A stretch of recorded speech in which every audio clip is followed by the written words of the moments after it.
ჩემთან კაბინეტში ხვდებიან ახალგაზრდა გოგონები, რომლებსაც აქვთ უკვე სერიოზული პრობლემები, შფოთვითი აშლილობები. ციფრული სამყარო, ტექნოლოგიების განვითარება გვკარნახობს როგორ ვიცხოვროთ. ვეკითხები, რომ რა არის მიზეზი, რომ აი სულ ტელეფონში ხარ, სულ აი ამ გაჯეტებში, სხვა რა ვაკეთო. ემოცია აღარ არის. თქვენ როდესაც საჯარო ხდებით, როდესაც თქვათ იგივე სხვადასხვა პლატფორმებზე ატვირთავთ თქვენს ვიდეოს თუ ფოტოს, შესაძლოა რომ ბულინგიც წამოვიდეს. ხალი ყოველთვის მეტად უფრო დაუცველია, მეტად უფრო სჭირდება თავის დაცვა, ვიდრე მამაკაც. თითქოს რაღაცებს ჩვენ უფრო არ ვპატიობენ. შანტაჟიც ხდება, მით უმეტეს არასრულწლოვან გოგონებში ხშირია. ფოტოს გადაღება და გადაგზავნა არ არის დანაშაული. დანაშაულია ის, როდესაც ის ადამიანი, ვისაც მე ვენდობი, ვისაც მე თუნდაც იმ ჩემ ფოტოს ვუგზავნი, რომელიც უარყოფითად გამოიყენებს აი ამ ჩემ ფოტოს.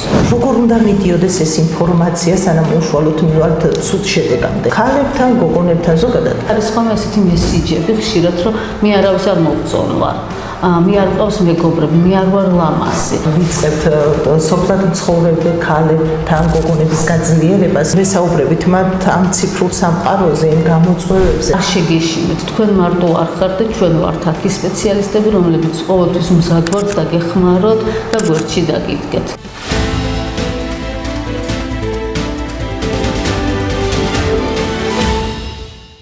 მოგესალმებით, ეს გადაცემა ქალის ხმა, მე შორენა ბიჭიკაშვილი ვარ, ჟურნალისტი. დღევანდელი ჩვენი გადაცემის სტუმარია ანი ხუდიაშვილი, ფსიქოლოგი. დიდი მადლობა ანი, რომ ხართ აქ ჩვენთან ერთად და პასუხობთ ჩვენს კითხვებს.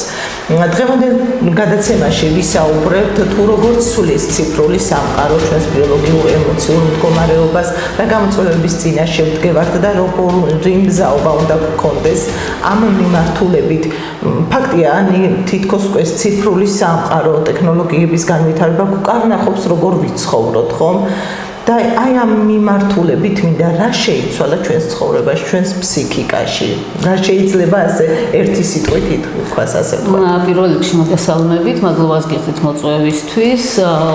21 საუკუნე ციფრული სამყაროა, ტექნოლოგიების დროა, გაჯეტებმა და სმარტფონებმა და ზოგადად სოციალურმა ქსელმა ძალიან დიდი ზეგავლენა იქონია ადამიანებზე. სრულიად შეიცვალა სამყარო, დაირღვა გეოგრაფიული საზღვრები საერთოდ უკვე აღარ არის. ადამიანებს მიეცათ, ქალებს მით უმეტეს, განათლების საშუალება პირველ რიგში, თვითგამოხატვის საშუალება. არიან ადამიანები, რომლებიც თუნდაც ქალები უფრო ხშირად, რომლებიც ვერ შეულობდნენ სამსახურს.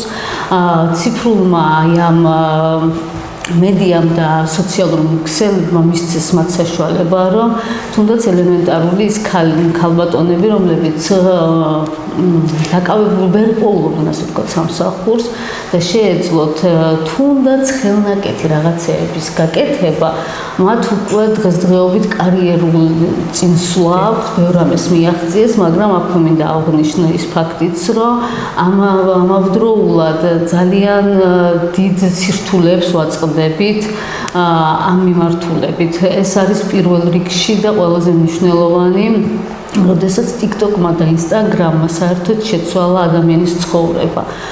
ის ლამაზი გაფილტრული სამყარო, რომელსაც ადამიანები ხედავენ, უყურებენ, დაუნგრია მოზარდებს, ქალებს მით უმეტეს თვითშეფასება საერთოდ ძალიან დაუქვეითა, იმიტომ რომ მუდმივად, როდესაც სკროლავ აი ამ სოციალურ ქსელს და იქ აკვირდები, რომ ვიღაცას როგორი ლამაზი ცხოვრება აქვს და უყურებ იმ რეალობას, რომელსაც რეალურ ცხოვრებაში ამის მიღწევა საკმაოდ რთულია. რთულია საკმაოდ და იწყება ის სირთულეები, რასაც ქალებთან ვაწყდებით და ჩემთან კაბინეტში ხვდებიან ახალგაზრდა გოგონები, რომლებსაც აქვთ უკვე სერიოზული პრობლემები, შფოთვითი აშლილობები.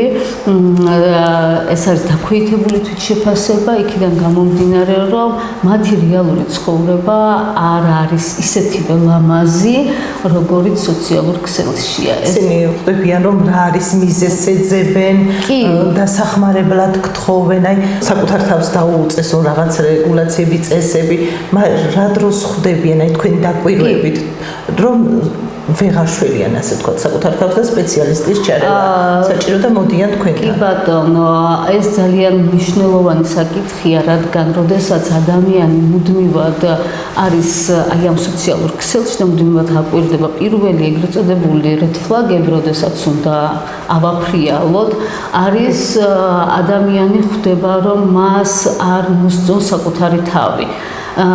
მას აღარ უნდა ადამიანთან ურთიერთობა, როდესაც თუნდაც ამას ხშირად ჩვენ თვითონაც ვაკვირდებით, გავდივართ, რეალური ურთიერთობები იკარგება. აღარ არის ისეთი და არის ხოლმე ესეთი მესიჯები ხშირად, რომ მე არავის არ მოვწონვარ. მე არ მყავს მეგობრები, მე არ ვარ ლამაზი. იმიტომ რომ მოზარდობის ასაკში მთავარი არის ის იხედება იმ სარკეში, რომელიცაც გარემო მას თავაზობს. და აი ამ დროს უკვე ძალიან მნიშვნელოვანია, რომ მშობელმა ეს დაინახოს, ეს მესიჯები დაინახოს ბავშვის მხრიდან, თუნდაც ის რომ ბავშვი ხშირად არის დამოკიდებული აი ამ ეგრეთ წოდებულ ლაიქებზე, ხო? არის ხოლმე შემთხვევა, მქონია ესეთი შემთხვევა, გოგონამ, რომელმაც გადაიღო რაღაცა ეგრეთ წოდებული რელსი, დადო სოციალურ ქსელში და რამოდენიმე წუთში რომ ლაიქების, ეგრეთ წოდებული ლაიქების რაოდენობა არავიდა სასურველზე, მან ეს ფოტო აიღო და თქვა, რომ იცით რა არის, მე აღარ მინდა, მე არავის არ მოვწონვარ, მე არ ვარ ისეთი ლამაზი, როგორიც ჩემი მეგობრები არიან, დაეწყო შფოთვა, დაეწყო უძილობა, უმადობა. და ეს არის ის რედ ფლაგები, რომლებსაც აუცილებლად უნდა მივაქციოთ ყურადღება. ამასთან ერთად სპეციალისტის დახმარება, რომ მიგვეთითებინა მისთვის, რომ ეს არ არის მისი პრობლემა და კომენტარი თუ ნეგატიური იქნება, თუ ის რომელიც მასზე ძალიან მოქმედებდა, რომ ყოფილიყო ის, რომ ეს არ არის რეალური სამყარო. ხაი ამის თქმაც მინდა გარდა იმისა რომ თქვა მათ ავტომი არავის მოწონა ბულინგიც ხშირად მოდის ხოლმე ეს არის ყველაზე და აი ეს არის ყველაზე რთული საკითხი, იმიტომ რომ თუ ეგრეთ წოდებულ კლასიკურ ბულინგზე ვსაუბრობთ, ან ბულინგის არ გაუმართლებელი და ამას არ ვამართლებთ, მაგრამ თუ ჩვენ კლასიკურ ბულინგზე ვსაუბრობთ, ის ხდება სადღაც, იქნება ეს სკოლა, იქნება ეს ქუჩა, ეზო, ეგრეთ წოდებული აი ეს ბულინგი, როდესაც ციფრულ სამყაროში კი რომელმაც გადმოინაცვლა ეს უფრო საშიშია, იმიტომ რომ 24/7-ზე ხდება და ის დაგვაქვს ეგრეთ წოდებული ჯიპით, ხო, ტელეფონშია და ეს მუდმივად არის. თუ სხვა დროს ბავშვი შეეძლო თუნდაც მოზარდნას გოგონას დაბრუნებული იყო სახლში და თავი უსაფრთხოდ ეგრძნო, როდესაც ციფრულ ბულინგზე გადავდივართ, ის მუდმივად მასთან არის. ანუ მუდმივად არის და თუ კლასიკურ ეგრეთ წოდებულ ბულინგის დროს მაყურებელი ან შემსწრე ხდებიან მხოლოდ ის საზოგადოება, სადაც ეს ბულინგი ხდება, როდესაც სოციალურ ქსელში ხდება ბულინგი, მას მილიონი ადამიანი ნახულობს და ეს მით უფრო აზიანებს ადამიანის მენტალურ ჯანმრთელობას, ისევ და ისევ ქვეითდება თვითშეფასება და მე ვამბობ ხოლმე ბულინგი დაწყებული სოციალურ ქსელში და ზოგადად დაწყებული უკვე ისახება მის უკვე ფიზიკურ ჯანმრთელობაზე. თქვენ ახსენეთ მშობლის ჩართულობა, რომ სიგნალი თვითონ მშობელმა უნდა დაინახოს. აი აქ მშობლის როლი ახსენეთ, მაგრამ უფრო სიღრმისეულად რა როლი აქვს მშობელს და ალბათ ნდობაც არის, ხო, მოზარდსა და მშობელს შორის, აი ნდობა უნდა იყოს. ნდობის ჩამოყალიბებას სჭირდება წლები და ასეც ვამბობთ ხოლმე, რომ თუ ბავშვი გატეხილი სათამაშოდ პრობლემით მოდის პატარა ასაკში და მას ვარაუშავს და რა მოხდა, ის 18 წლის ასაკში გატეხილი ფსიქიკით ჩვენთან უკვე აღარ მოვა, იმიტომ რომ ის ჩვენ აღარ გვენდობა. პირველი და ყველაზე მნიშვნელოვანი მესიჯი, რომელიც ბავშვს ჭირდება, მოზარდს, გოგონას მით უმეტეს, არის ეს მშობლის მხარდაჭერა, რომ რაც არ უნდა მოხდეს, როგორც არ უნდა იყოს, მე შენს გვერდით ვარ და არანაირად არ უნდა უთხრათ, რომ ეს როგორ გააკეთე. როდესაც ჩვენ ბულინგზე სოციალურ ქსელში ვსაუბრობთ, ხშირად არის ხოლმე უფრო გარეგნობაზე. იცი შენი ბრალია. აი შენ არ უნდა გაგეკეთებინა, შენ რატომ დადე ეს ფოტო და ალბათ ყველას გვახსოვს ის პატარა ეპიზოდი, როდესაც ავტობუსში მოხდა გოგონას ბულინგის მსხვერპლი გახდა მისი მოკლე იუბკის გამო, ხო? როდესაც ჩვენ ვადანაშაულებთ ადამიანს, ვიცი, შენი ბრალია, არაცნობიერად ჩვენ ვაძლევთ იმ მესიჯს, რომ იცი რა არის მე ეს არ შემეხება, იმიტომ რომ მე ასე არ მოვიქცევი და ამით ჩვენ იმ ადამიანს, რომელმაც ცუდად გამოიყენა, თუნდაც ის ჩვენი ფოტო, თუნდაც ის ჩვენი რაღაც დადებული ვაძლიერებთ და აი ეს არის ყველაზე მნიშვნელოვანი, რომ ამით ის საზრდო და ნდობა, რომელმაც ნახეთ, როდესაც მე თუნდაც იყო ესეთი შემთხვევა, გავრცელდა მეგობრების ჩატში ერთ-ერთი გოგონას ფოტო და ძალიან ცუდად განიცადა ამ ბავშვმა, სკოლის გამოცვლაც მოინდომა, მაგრამ სამწუხაროდ ეს არ არის გამოსავალი და როდესაც უკვე ჩვენთან მოხდა ფსიქოლოგთან, ჩემთან მოხდა, მან თქვა ესეთი რაღაც, რომ იცი რა არის, მე მერჩივნა ჩუმად ყოფილიყავი, ვიდრე ჩემ მშობლებს გაეგოთ, იმიტომ რომ ის განკითხვა, ის მშობლების წნეხს მე უფრო ვერ გავუძლებდი. და ძალიან დიდი ხანი დუმდა, მაგრამ აქვე მინდა მივმართო ყველა იმ ქალბატონს, რომელიც დღეს გვიყურებს და გვისმენს, რომ თუ თქვენ რომელიმე ხართ დღესდღეობით აი ამ ბულინგის მსხვერპლი, ძალიან მნიშვნელოვანი რომ ხმა ამოიღოთ და არ შეგეშინეთ. თქვენ მარტო არ ხართ და ჩვენ ვართ აქ ის სპეციალისტები, რომლებიც ყოველთვის მზად ვართ და გეხმაროთ და გვერდში დაგიდგეთ. Ani კონკრეტულად თუ შეგვიძლია რა სიმპტომებს დავარქვი, ასე თუ შეიძლება ითქვას, რომ მშობელმა რას უნდა მიაქციოს, აი რამდენიმე ფაქტორი თუ შეიძლება, რამდენიმე ნიშანი რაც შეიძლება პირველი, ანუ აი რამოდენიმეა და აქ არის ძალიან მნიშვნელოვანი. ესე შეიძლება ერთ მოზარდთან, ერთ ქალბატონთან სხვანაირად გამოვლინდეს, მეორესთან სხვანაირად. ძალიან მნიშვნელოვანია რომ დავაკვირდეთ, ხომ არ არის ადამიანი დამოკიდებული მესიჯებს. მოვიდა მესიჯის უცბად ნახულობს ვინ მოწერა, ან შეიძლება ფარავდეს მიმოწერას, ან საერთოდ უარი განაცხადოს სოციალურ ქსელთან ურთიერთობას, ან საერთოდ გათიშოს სოციალური ქსელი და ესეთი кейსიც იყო ჩემ შემთხვევაში, როდესაც ახალგაზრდა მშობელმა მოგმართა და გითხრა, რომ აქვს შიში, თქვა, რომ აღარ უნდა სოციალურ ქსელთან ურთიერთობა, გონია, რომ აი სულ დაძაბულია, აქვს უმადობა, საერთოდ ღამე არ სძინავს, სკოლაში სიარულზე ამბობს, უარს და ეს იყო ის მესიჯები, რომლებიც იყო ძალიან საყურადღებო. იმიტომ რომ აქედან იწყება ის შფოთვა და ყველაზე ცუდი რაც იყო, როდესაც უკვე ამ ყველაფერს ახალგაზრდა, მით უმეტეს მოზარდი, რომელსაც ჯერ კიდევ არ აქვს ჩამოყალიბებული ესეთი ძლიერი ფსიქიკა არ არის ჩამოყალიბებული, სუიციდამდეც კი მიდის. აი ეს არის, რომ მოვუსმინოთ ჩვენ შვილებს, მოვუსმინოთ და ვუთხრათ, მათ არ ჭირდებათ ლექციების წაკითხვა, მათ ნამდვილად არ ჭირდებათ რაღაცა ჭკუის დარიგება, მათ ჭირდებათ გვერდში დგომა, რომ რაც არ უნდა იყოს და როგორც არ უნდა იყოს, ჩვენ მათ გვერდით ვართ.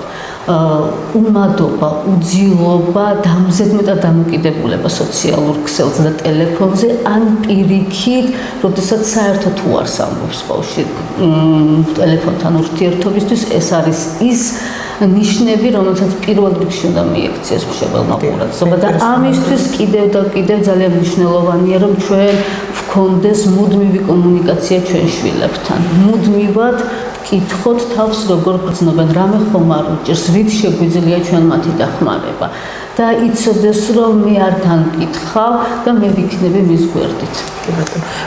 გარდა ბულინგისა ხშირია და ჩვენ გვსმენია, რომ შანტაჟიც ხდება, მით უმეტეს 120 წლოვან გოგონებში ხშირია, ესეთი აი ამ შემთხვევაშიც რა სიმპტომებია იგივენაირად და რა ნაბიჯები უნდა გადაიდგას, ასე ვთქვათ, იგივე მშობლის მხრიდან, რადგან ისინი მოზარდები არიან, როგორც აღნიშნეთ, ყველაზე მეტად მშობლის მხარდაჭერა ჭირდება პირველ რიგში და შემდეგ სპეციალისტის. კი, როგორც აღნიშნე, პირველ რიგში მშობლის მხარდაჭერა, თუ მოზარდი და აი აქ ძალიან ერთი მესიჯი მინდა, ყველაზე მნიშვნელოვანი ვთქვა, რომ ნდობა. ჩვენ და ეს უნდა ავუხსნათ მოზარდაცაც, რომ ჩვენ ნდობა არ არის დანაშაული. ფოტოს გადაღება და გადაგზავნა არ არის დანაშაული. დანაშაულია ის, როდესაც ის ადამიანი, ვისაც მე ვენდობი, ვისაც მე თუნდაც იმ ჩემ ფოტოს ვუგზავნი, რომელიც უარყოფითად გამოიყენებს აი ამ ჩემ ფოტოს. აი ეს არის, ეს უნდა აუხსნათ მოზარდს. პირველი რაც უნდა გააკეთოს ამ შემთხვევაში მოზარდმა, საერთოდ უნდა მაქსიმალურად შეწყვიტოს იმ კომენტარების ნახვა, იმ მიმოწერის ნახვა, რომელიცაც რის დროსაც ის ეგრეთ წოდებული ბულინგის შანტაჟის მსხვერპლი ხდება, აუცილებელი ეგრეთ წოდებული სკრინშოტების გაკეთება, რომ თვითონ მსხვერპლმა თავი უფრო მყარად იგრძნოს, აუცილებელია რომ იპოვოს თუნდაც ერთი მეგობარი, იქნება ეს მშობელი, მასწავლებელი, შეიძლება ახლო ადამიანი, რომელსაც გაუზიარებს, იმიტომ რომ შესაძაც მე ვაზიარებ და ხმამაღლა ვსაუბრობ ამაზე, ამ შემთხვევაში მე უკვე რაღაცის მაქვს, რომ მე მარტო არ ვარ და მაქსიმალურად შეეცადოს, რომ დაკავდეს სხვა რამით. იქნება ეს სპორტი, იქნება ეს ცეკვა, მეგობრებთან გასვლა, რომ მაქსიმალურად გამოვიდეს მდგომარეობიდან. თუ ამ ყველაფერმა მას ვერ უშველა, ეს პირველი ნაბიჯები კი და თუ ამ ყველაფერმა ვერ უშველა, უკვე ხდება სპეციალისტების ჩართვა. ჩვენ ვისაუბრეთ ამ ციფრული ეპოქის, თქვა, სიკეთეებზე, საფრთხე გამოწვევებზეც და ზოგადად აი ადამიანებმა რამდენად კარგი ვთქვათ, იგივე იმ მეგობრო ფსიქოლოგთან ასე ვთქვათ, მეგობრობაში ვგულისხმობ, რომ ვთქვათ, გახდეს ჩვენი ყოველდღიურობის, არის თუ არა, როდესაც ურთიერთობების დეფიციტია, კი ახსენეთ თქვენ ანა. იცით რა არის, მე ძალიან მიხარია, რომ თუნდაც აი ამ სოციალურმა მედიამ და აი ამ ციფრულმა სამყარომ ძალიან აქტიურად შემოვიდა და ფსიქოლოგები უკვე აღარ ვართ ეგრეთ წოდებული გიჟების ექიმები. თვითონ მოზარდები სტერეოტიპები დაინგრა და თვითონ მოზარდებსაც უფრო ხშირად აქვთ ხოლმე ჩვენთან მოსვლის სურვილი, ხვდებიან რომ ჩვენ არ ვართ ადამიანები, რომლებიც პირველი რითი მოდიან, იცით, საინტერესო ის არის, რომ თავიდან რომ მოდის ესეთი შეგოჭიდრო ეშინია და მდობა კი და ვაიმე, იცით რა არის, მე მეგონა რომ განკითხავდით, რომ არ არის განკითხვა, რომ არ არის ლექციების კითხვა, ჭკუის დარიგება და თვითონ ხვდებიან რომ რამდენად მნიშვნელოვანია, მაგრამ ზუსტად აი ამ სოციალურმა მედიამ მოიტანა ეს, რომ მეტი ინფორმაცია აქვთ უკვე ფსიქოლოგებსაც მოზარდებს და უკვე აღარ ეშინიათ ხმამაღლა საუბრის. ბატონო, ანი, ჩვენ ქართული მედია ჯგუფი გავდივართ ახლა კიდევ ვიწყებთ სოფლად მცხოვრებ ქალებთან გოგონების გაძლიერებას სხვადასხვა მიმართულებით, მათ მინდა ინფორმაცია მივაწყდოთ მათი უფლებების შესახებ, იმ სერვისების შესახებ, რასაც სახელმწიფო სთავაზობს კონკრეტული მუნიციპალიტეტები და აუცილებლად ვესაუბრებით მათ ამ ციფრულ სამყაროზე, იმ გამოწვევებზე, რაზეც ჩვენ ვისაუბრეთ, რას ეთყოდით ადამიანებს, აი რას ეთყოდით თქვა გოგონებს, ქალებს, აი ამ ბულინგისგან, ამ სტერეოტიპებისგან, როგორ დაიცვან თავი ინტერნეტ სივრცეში და სად უნდა იყოს ზღვარი რეალურ ცხოვრებასა და თქვა ციფრულ სამყაროს შორის. რა თქმა უნდა, გარდაუვალია უკვე ეს ციფრული სამყარო. კი ბატონო, ძალიან კარგი კითხვაა და აი აქ ნახეთ, რა უნდა ვასწავლოთ პირველ რიგში ჰიგიენა. ციფრულ სამყაროშიც უნდა ვასწავლოთ ის ჰიგიენის დაცვა.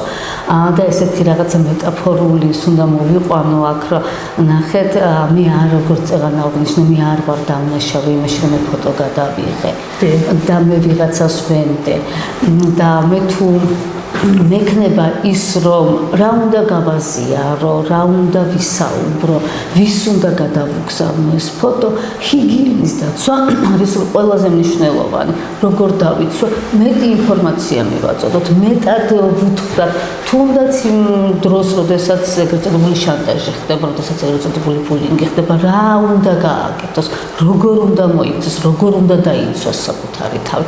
აი ეს არის ინფორმაციის მიწოდება, იმიტომ რომ ინფორმირებული ხარ, შეიარაღებული ხარ. თუნდაც იმ დროს რა გავაკეთო, როგორ მოვიქცე, როგორ ვაგრძნობინო თუნდაც იმ ადამიანს, რომელიც იყენებს ჩემ ფოტოს შანტაჟისთვის, რომ მე არ მეშინე, მე ვიტყვი ხმამაღლა და არ უნდა შეეშინდეთ ხმამაღლა საუბრის. ჩვენ ხშირად მოგვისმენიან, ჩვენს გარშემოც ყოფილან უამრავი ჩვენი მეგობრები, ახლობლები, იგივე ბულინგის მსხვერპლი, მათ შორის შანტაჟის მსხვერპლის არაერთი საქმე ვიცით ამაზე, ხო? ან რას აი ამ ხრივ ხო არ შეიძლება ესეც ვუთხრათ, რომ თქვენ როდესაც საჯარო ხდებით, როდესაც თქვათ იგივე სხვადასხვა პლატფორმებზე ატვირთავთ თქვენს ვიდეოს თუ ფოტოს, შესაძლოა რომ ბულინგიც წამოვიდეს. ამისთვისაც თუ უნდა გქონდეთ მზაობა, რომ აუცილებლად ნახეთ, აი წეგან ეგ ვთქვი ზუსტად, რომ როდესაც ეს ხდება, მე უნდა ვიცოდე როგორ მოვიქცე. ჩვენ ინტერნეტ სივრცეში ვერ გავფილტრავთ, ასე ვთქვათ, ხო? აი ესეთ ადამიანებს, რომელსაც ესეთი არაჯანსაღი ფსიქი გააქვთ და იყენებენ თუნდაც ჩვენ ფოტო-ვიდეო მასალას იმისთვის, რომ რაღაცა მიიღონ და უნდა ვასწავლოთ ის, რომ შენ მარტო არ ხარ. და როგორც წეღან აღნიშნე, ის ნაბიჯები უნდა გაგდგო. მე არ მეშინე, მე ხმას ამოვიღებ. აი ამ კუთხით განათლების მნიშვნელობაზე რა სიტყვით გულისხმობ თქვა, უნდა მიეწოდებოდეთ თუ არა საგანმანათლებლო დაწესებულებებში მოზარდებს ინფორმაცია, თქვა რა არის, თქვა როგორ იყვნენ ისინი უსაფრთხოდ, თუნდაც სკოლებში ფსიქოლოგის მუშაობა იყო საათები ამისთვის, ასევე როგორც თქვენ ახსენეთ კიბერჰიგიენაზე, აი ამაზე როგორ უნდა მიდიოდეს ეს ინფორმაცია, სანამ უშუალოდ მივართ ცუდ შედეგამდე ქალებთან, გოგონებთან, ზოგადად საზოგადოებასთან. პირველ და ყველაზე მნიშვნელოვანი არის ის, რომ ისევ და ისევ განათლება, ისევ და ისევ იმ დაწესებულებებში თუნდაც ტრენინგების ჩატარება, რა არის კიბერუსაფრთხოება, რატომ ვდებ მე. ნახეთ, როდესაც ადამიანი სოციალურ ქსელში რაღაცა ვიდეოს, ლამაზ ფოტოს დებს, რეალურად მას რეალურ ცხოვრებაში აკლია ის ემოცია.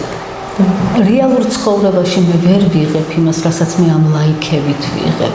და მნიშვნელოვანია, რომ უფრო მეტი ინფორმაცია იყოს, უფრო მეტი ტრენინგი ჩატარდეს, უფრო მეტი სახელმწიფო უნდა იყოს მთლიანად ჩართული ამაში. იმიტომ რომ ეს არის ჩვენი მომავალი თაობა, რომელსაც უნდა იცოდნენ, უნდა ჰქონდეთ ინფორმაცია. მით უმეტეს ჩვენ მენტალობაში ხალი ყოველთვის მეტად უფრო დაუცველია, მეტად უფრო სჭირდება თავის დაცვა, ვიდრე მამაკაც. თითქოს რაღაცებს ჩვენ უფრო არ ვპატიობენ. რომ აიცით, ხშირად არის ხოლმე ესეთი, რომ აი რატო ჩაიცე, ხო შენ მიბრალია, რატო გააგზავნე ეს ფოტო, რატომ დადე ეს ფოტო.